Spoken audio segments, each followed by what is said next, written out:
Hello दोस्तों, मेरा नाम डॉक्टर अक्सा शेख है।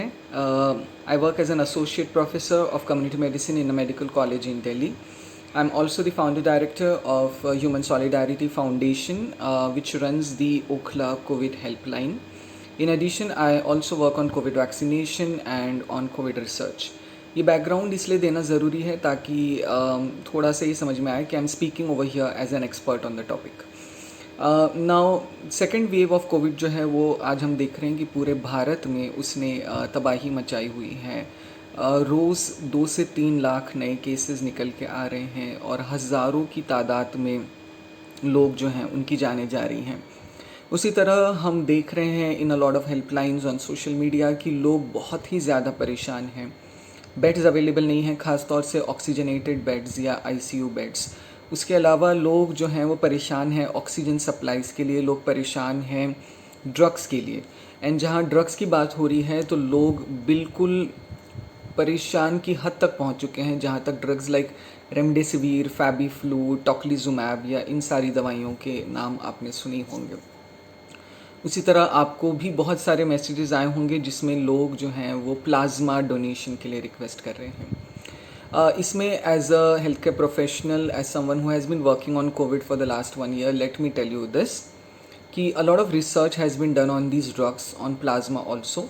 और हमने ये देखा है कि जो प्लाज्मा थेरेपी है उसको देने से कोई फ़ायदा नहीं हुआ है. जी, आपने ठीक सुना. जो प्लाज्मा थेरेपी जो शायद आपके डॉक्टर लिख रहे हैं या जिसके लिए आप भी अपने डॉक्टर को शायद बोल रहे हो, उससे कोई इम्प्रूवमेंट नहीं होती है. ये एक हार्ड फैक्ट है, इसको हमको एक्सेप्ट करना होगा. उसी तरह जहाँ तक रेमडेसिविर, टोक्लिजुमैब या बाकी दवाइयों का सवाल है, तो इनमें से जो अक्सर दवाइयाँ हैं उनमें पाया गया है कि इनसे मरीज़ को या तो कोई फ़ायदा नहीं होता या बहुत ही हल्का सा फ़ायदा होता है in reducing the stay in the hospital और समथिंग. बहुत ज़्यादा मॉर्टेलिटी में कोई फ़र्क नहीं है, यानी कि उसमें से ऐसा नहीं है कि ये दवाई के 6 इंजेक्शन आप लगा देंगे तो आपका पेशेंट बच जाएगा या नहीं लगाएंगे तो आपका पेशेंट नहीं बचेगा. इस गिल्ट के साथ प्लीज़ मत जिए. आज अनफॉर्चुनेटली लोग ये कह रहे हैं कि इसके लिए कोई इलाज अवेलेबल नहीं है तो हम जो चाहें वो ट्राई कर सकते हैं या जो हम जो चाहें वो मरीज़ को लिख के दे सकते हैं, पेशेंट के रिलेटिव्स को लिख के दे सकते हैं. तो प्लीज़ इस ट्रैप में मत फंसिए. Please use the evidence. This is very very important for the doctors. Just because it's a crisis situation, emergency situation, it does not give you a license to prescribe anything that you want. Just because you think that it's working, especially when there is evidence that it is not working. तो ये हमेशा मैं कहती हूँ कि ताली इसमें दोनों हाथों से बज रही है. इसमें डॉक्टर्स की तो दिक्कत है ही है, इसमें मरीज़ों की भी परेशानी है. अक्सर हम डॉक्टर से सुनते हैं कि मरीज़ को ये नाम पता है और वो डॉक्टर्स को कहते हैं कि आप मेरे मरीज़ को रेमडेसिविर क्यों नहीं दे रहे हैं, या वो आपको इवन वायलेंट भी हो जाते हैं.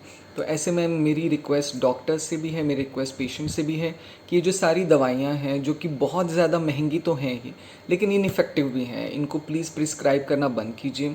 प्लीज़ अपने डॉक्टर्स को प्रेशराइज़ करना बंद कीजिए कि वो इन दवाइयों को आपको दें. प्लीज़ इनके पीछे भागना बंद कीजिए, इनके लिए ब्लैक मार्केटिंग करना बंद कीजिए, इनके लिए दुगनी तिगुनी कीमत देना बंद कर दीजिए. आप ये जितना करेंगे उतनी ही ज़्यादा ये दवाई रेयर होती जाएगी, उतनी ही ज़्यादा दवाई महंगी होती जाएगी, और वो भी ऐसी दवाई जो काम नहीं कर रही है. आज अगर हम किसी भी शायद छोटे बच्चे को भी पूछें कि बताइए कोविड का इलाज क्या है, तो वो रेमडेसिविर कहेगा, वो ऑक्सीजन नहीं कहेगा, वो एंटीकोएगुलेंट्स नहीं कहेगा, है ना, वो स्टीरॉइड्स नहीं कहेगा.